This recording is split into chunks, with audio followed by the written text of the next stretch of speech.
Bonjour et bienvenue dans le Lab. Pour commencer aujourd'hui avec nous, Philippe Sanchis. Bonjour. Bonjour. Alors vous êtes le CEO de Vialink. Votre domaine, c'est l'édition de logiciels, en particulier dans la FinTech. Alors vous répondez à quels besoins chez vos clients ? Alors en fait, nous, on a construit de la technologie pour adresser un point de douleur qui est souvent lié au parcours, quand on rentre en relation avec une banque ou une assurance, ou même maintenant dans l'immobilier, on le fait beaucoup. Finalement, il y a souvent un onboarding qui est assez complexe. Il faut justifier tout un tas de choses. On l'a tous fait pour obtenir un crédit, pour ouvrir un compte, pour louer un appartement. On arrive avec un petit dossier pour justifier tout un tas de choses, son identité, ses revenus, etc., etc.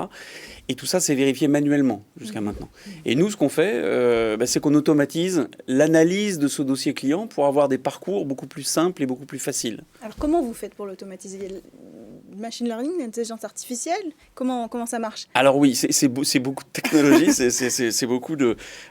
y a beaucoup de travail, j'allais dire, sur des aspects effectivement que vous évoquez, hein, intelligence artificielle, IA, machine learning, deep learning même, bref.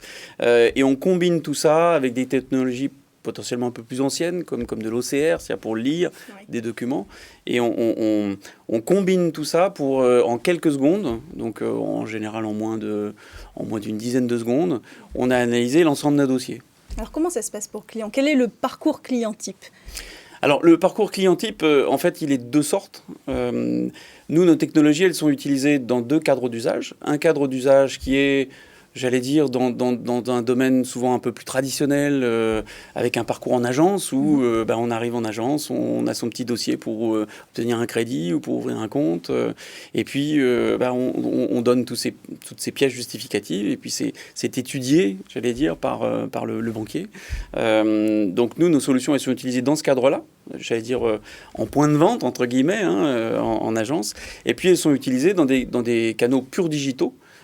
Donc sur son mobile, sur son site internet, absolument, pour pouvoir faire un processus d'onboarding ou d'entrée en relation complètement digital.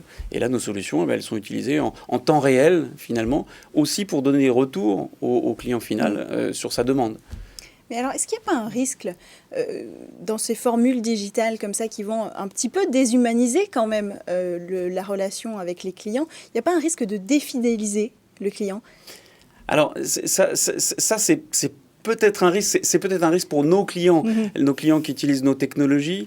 Mais j'allais dire que tout dépend de leur propre, de la façon dont ils le prennent. On a beaucoup de clients bancaires ou assurantiels, ou même maintenant, encore une fois, dans l'immobilier, qui voient justement ces parcours digitaux et ces outils, tels que nous, on les fournit, comme des moyens de rendre la vie plus facile à leurs clients et de gagner du temps pour le client et pour, l'acteur bancaire, le conseiller ou autre, pour qu'il puisse, sur ce temps qui a été libéré, ce qui est souvent un temps un peu administratif, vérifier des pièces justificatives, vérifier l'identité, etc., pour que ce temps-là, qui soit libéré, redevienne du temps commercial, du temps relationnel, du temps d'échange. Et donc, paradoxalement, c'est presque plus de retrouver du temps pour une dimension de conseil et de relationnel. Merci beaucoup Philippe Sanchis, CEO donc de Vialink, d'être venu sur le plateau du Lab. On poursuit avec notre prochain invité.